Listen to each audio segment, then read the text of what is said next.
Hey, what's up? Andrew Kramer here for VideoCopilot.net, and welcome to another very exciting tutorial today. We're going to be taking a look at recreating this jungle scene. So let's go ahead and take a look at what that's going to be.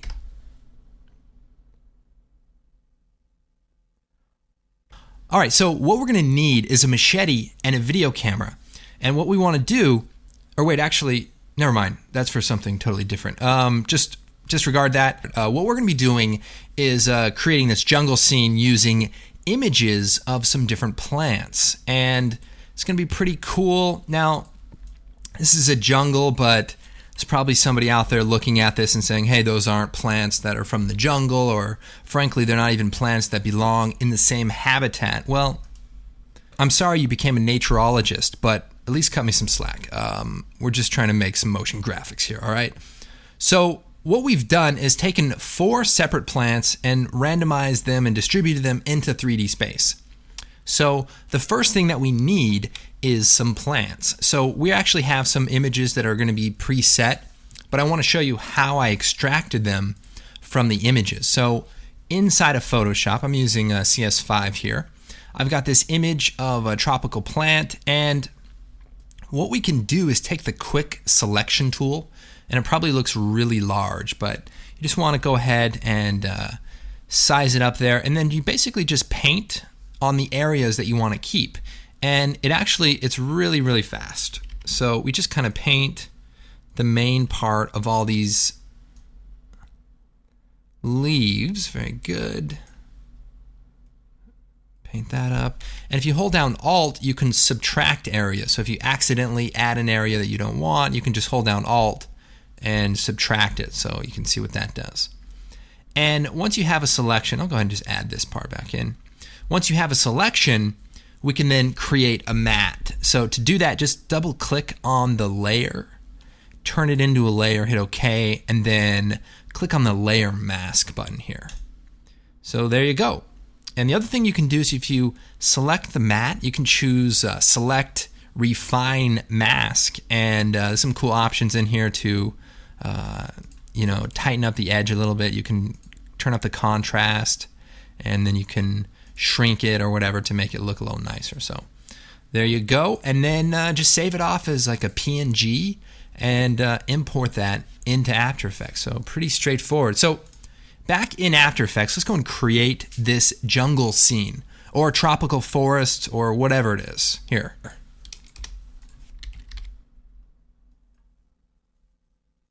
Now it's a rainforest. You see how versatile these tutorials are? Amazing. Okay, let's create a new composition, 1280 by 720, 24 frames per second. We'll do 300 frames and hit OK. Very good. Let's create our title. So first thing, let's just create a title. So we'll just type in,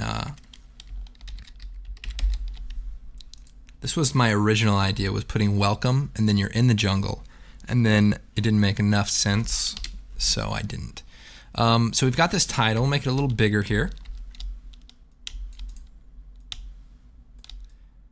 Cool, we'll center it.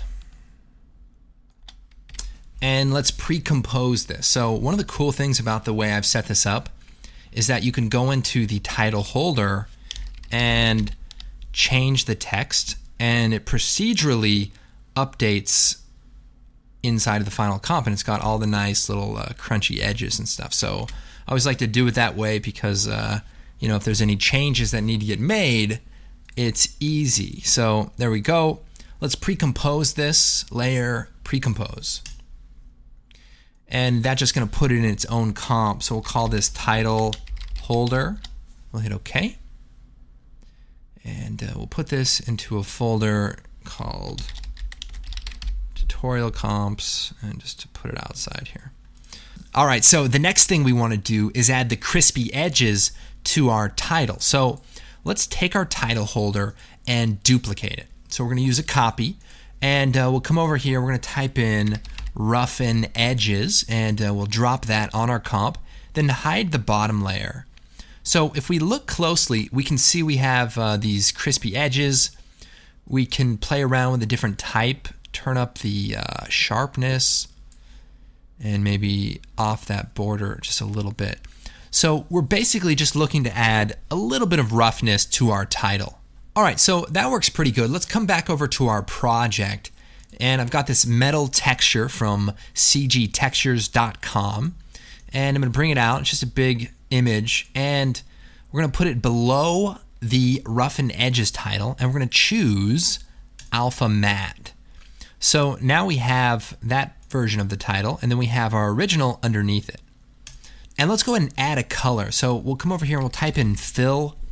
And we'll take the fill effect, drop it on our title. And let's just change this to kind of a dark brown color like that. And then we'll turn the title back on. And we'll also add a curves adjustment here. And darken this down just a bit.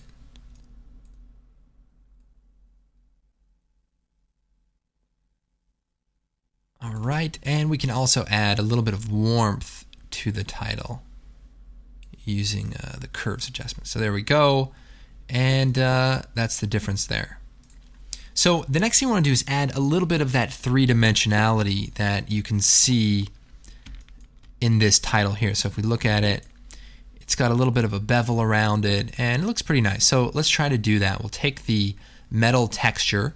Now instead of using the bevel effect, we're actually going to use a layer style. So we'll come in here, we'll choose Layer Styles and Bevel and Emboss. And what's great is it'll ignore the track matte setting that we set up earlier. So it's kind of handy, and we'll be able to get a nice edge. So let's go and tweak the settings here. Let's turn the size down, and that looks pretty good. So we're also going to add a little drop shadow. So we'll choose Layer Style Drop Shadow. And again, let's just tweak the settings. Maybe turn up the opacity, set the distance to 1. And the opacity, that's good. And maybe the size down to maybe 2 or maybe 1. And I think 90 degrees is straight down. So this is looking pretty good. And remember, what's great about this is we can go inside of it and make a change, and it updates with all of our rough edges. So we could stop the tutorial right there, but I'm going to keep going.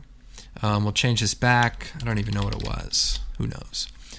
And now that it's all put together, I'm going to take all the layers, hold down Shift, and pre-compose it as one. So we'll just pre-compose, and we'll just call this the title. And we'll hit OK.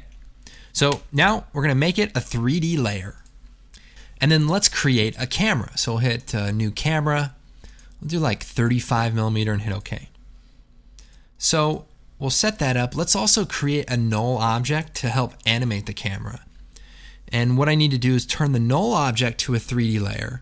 Now cameras are already basically a 3D layer, so we don't need to change anything there. But let's parent the camera to the null object. So then if we move the null object, we're actually moving the camera around with it. So that's going to be handy for just animating it a little bit more smoothly. All right, so let's go and add some plants to our jungle scene. Now you can just skip it and just say, okay, this is the jungle at night. It's really dark. But if you're doing a daytime thing, we'll just continue. So we could start with some of these plants. Actually, I'm going to take this background and put it out there, and we'll make it a 3D layer. And we want this to be a really, really far away background. So hold down Shift and just push it back in 3D space. And then we'll scale it up. And so this is basically going to be our very far away background element. Now, the next thing I want to do is animate the camera just a little bit. We want to kind of get a basic idea of what our movement is going to be. So we'll take the position, set a keyframe. By the way, I just hit P to bring up the position. And you can always just toggle or twirl the whole layer open and get to all those settings. So just like that. So we'll hit P. We'll move forward to 100 frames, and we'll set another keyframe. So we'll go back to the beginning here, and then let's just move this null object backwards in 3D space. So here we go. Probably good. So we're just kind of coming up onto the title. Now, we're kind of cutting off the edge of the background, so we'll scale it up a little bit. There we go. Now, the background doesn't look like it's moving very much because it's really, really far away. So that's kind of what we want, so that we can put all of the foreground stuff in the way. So hopefully at the end of this, we won't see any of the background. That's kind of our goal. All right, now before we move on, I want to make our title a little bit bigger. So let's open up our title and then open up our title holder. And let's just scale up this title so it's nice and large. And then we can see everything updates. So that was easy. And we'll go back into our comp here. And this is looking good. So let's start adding some of our images of our various plants. And let's just bring one of them out. We'll go and just drop it right above the title. And what I'm going to do is add some color correction. So I'm going to add a tint effect, which is there at the bottom. And we're going to change this to green. So we want this to be perfectly green, since there's a lot of various colors, but if we just make it really green and maybe just lower the opacity a bit, it'll just make the shot seem just really lush. And maybe do a quick color correction with the curves. Even just bring the blue down a little bit so it's nice and fresh looking. So cool, we'll make it a 3D layer. And then we're just going to start positioning this in 3D space. So we'll just move it kind of down. We can hit S and scale it down. And this is really the part where you just have to spend some time, duplicating layers and moving them around. And one of the things you want to do is like rotate them so that they're not all perfectly the same. And we'll duplicate some more here. One of the tricks I like to do whenever you're using cards or like flat images is take it and then put one right behind another one and offset it. So what that's going to do is just create a little bit of a parallax, and you'll be able to just see a little bit of separation. So it might look like those leaves are actually in 3D space. And the other really, really big thing about compositing a lot of elements that are exactly the same is various shading levels. So when you put something right behind it, your mind can't really tell that that's behind it because it looks exactly the same shade. And what you want to do is come into this and maybe darken it down a bit. And we can also add just another tint effect, which we can use to neutralize the saturation. So whenever you darken something, it can also make it look a little too saturated, so we can just tweak it there. But by giving it just a touch of darkness, your mind can easily separate that, and you can tell that one's behind another one. So if we look at my final animation here, when we go past a lot of the elements here in the foreground, I've actually darkened them down quite a bit so that they're distinctively different than the ones behind it. And that goes for all of these different elements. Like this one kind of has a light green, this one's darker. So it helps break up the duplicated look, but it also helps your mind tell that there's depth there, because if there's no parallax, meaning if they don't seem to shift, then you need something else to kind of give you that indication. So there we go. Let's take that one. Let's duplicate it again, rotate it. We want to make sure we put stuff in front of the title and also stuff in back of the title. We've got to really put stuff everywhere so that your mind can really feel like there's a lot of stuff around. So let's just shorten this animation. There we go. F9 to smooth out the end of the animation. Cool. So let's bring in another variation. Maybe this, let's see, this number 1 plant.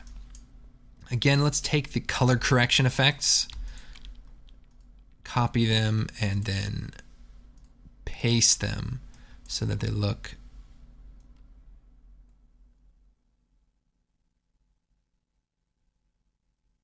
nice and green. Okay, perfect. We'll make this one a 3D layer. So every time you add a new element, just kind of run it through the process of, looking good. And there we go. We'll scale this down a bit.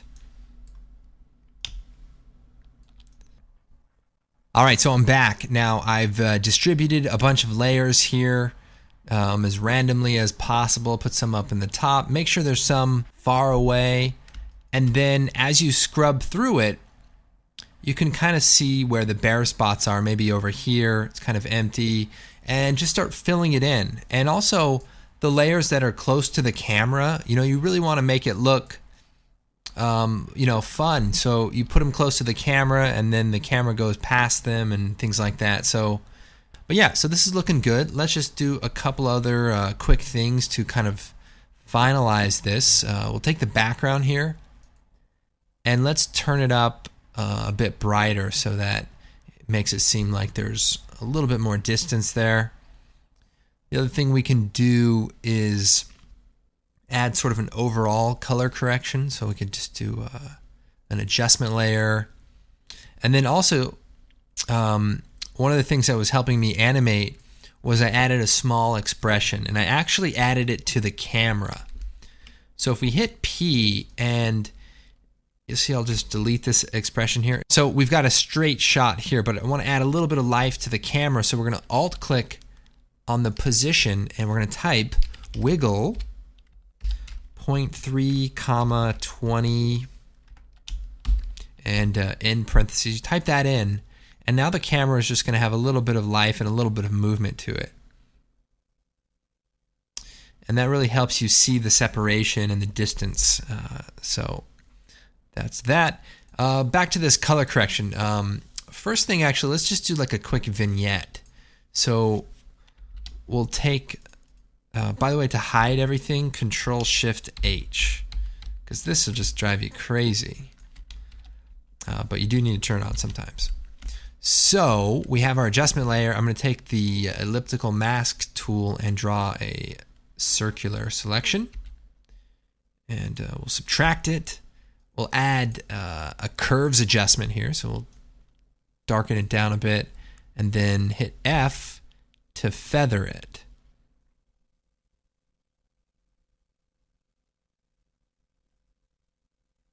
So let's make a little more space here. So that's cool. Focuses your attention a little bit better.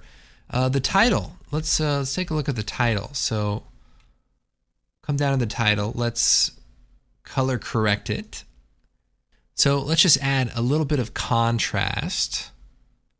And maybe go to the red channel. We'll punch that up a little bit. And the blue channel will bring that down just a touch. Now, the other thing to make it a touch 3D is we'll duplicate the title, take the lower one, and just push it back in Z-space a little bit. And then we'll tint it black. Or better yet, we could tint it, like dark brown or something like that.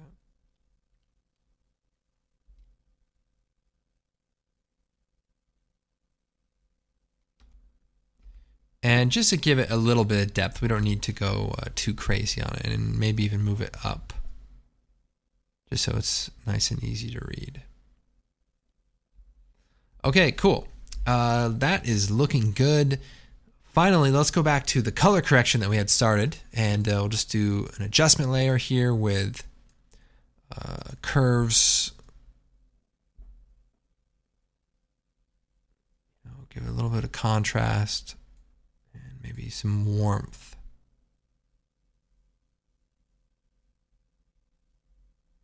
Okay, nice. And then we want to add a glow sort of overall to everything. So we'll choose Stylize Glow. It's there on the list. And let's go down to the bottom and let's brighten our background up a little bit more. And then go back to the glow. And we'll turn up the threshold a bit so that we're only glowing from this back area. And then we'll turn up the radius. And then let's change the color to a more warm combination. And then turn up the intensity a bit. And then if we change it from original to AB colors, we can actually see what that looks like. That's cool.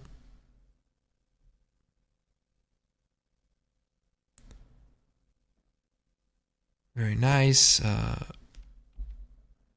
one other thing we could do is turn on the motion blur switch for everything. So if we select everything and turn the motion blur switch on, and if we turn it on for the comp, it may take a second, but then you'll have some nice motion blur as the leaves go flying past the camera and stuff. So it's really cool to have some foreground leaves also, so that we can, get that sense. And even if you wanted to get fancy, you could do some depth of field on the camera. Turn that on, maybe crank this up a bit.